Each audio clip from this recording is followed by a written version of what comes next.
In our Democracy 2012 coverage, we are focused on the race for U.S. Senate in Missouri with the Libertarian candidate, Jonathan Dine.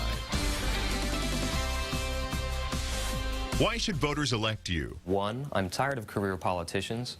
I think that they've grown too secluded in Washington and have kind of been covered by lobbyists and political interests and have forgotten what life outside of politics is like. I don't feel that they actually represent the wishes of the American people anymore. And two, like many Americans, I'm tired of the constant fighting of the Republican and Democratic politicians. The us versus them mentality has just grown too hostile, has become counterproductive.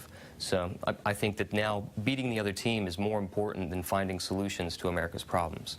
You know, supporting me in my candidacy would mean supporting a genuinely smaller government, lower tax level, and more personal freedom across the board. I truly believe that more credibility should be given to libertarian and independent elected politicians. I feel that we're more likely to find new solutions and think outside of the box and represent a combination of views. Like myself, I'm a libertarian. On one hand, I'm socially tolerant and accepting. I support marriage equality as well as the legalization of marijuana. And on the other hand, I'm fiscally conservative. I want the government to be a good steward of tax dollars. I'm tired of the reckless spending. I'm tired of all the crony capitalism and earmarks. So as your senator, I would vote no to earmarks. I would vote no to any legislation where spending exceeds revenue. So I think the voters of Missouri really have a choice this November and when it comes to a clear choice of career politicians or ordinary American who has an open mind and will listen to the people of the state. What is your plan to improve the economy? You know, in the last few decades, I feel the federal government has really exploded in size. No area of your life or your business, especially your wallet, is free from the meddling of politicians. My philosophy is simple. With a smaller government and lower taxes, Americans could keep more of what they earn. They'd be able to invest in a new car, start a new business, or build a new home, and fuel real economic growth. So one of the first things I would do is actually propose legislation to eliminate the federal gasoline tax. That right there would save 18 cents on an ordinary gallon and 24 cents on diesel, putting $100 million a day back in the pockets of the people and letting them stimulate the economy.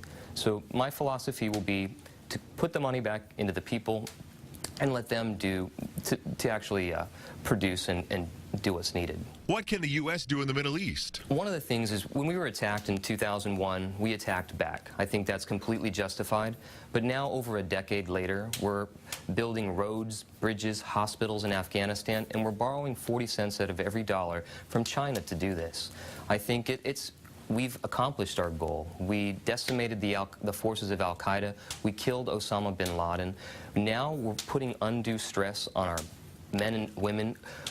Unfortunately, the Pentagon just released the startling results that Americans now, more American servicemen, men and women, have died at their own hands than at the hands of enemy combatants.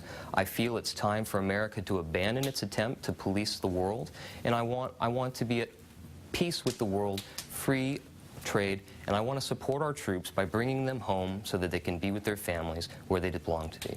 Protect our troops. I support a strong national defense, but defense is the optimum word, not offense or nation building. Now, tomorrow we will hear from Claire McCaskill, the Democratic candidate and incumbent for Missouri's U.S. Senate seat.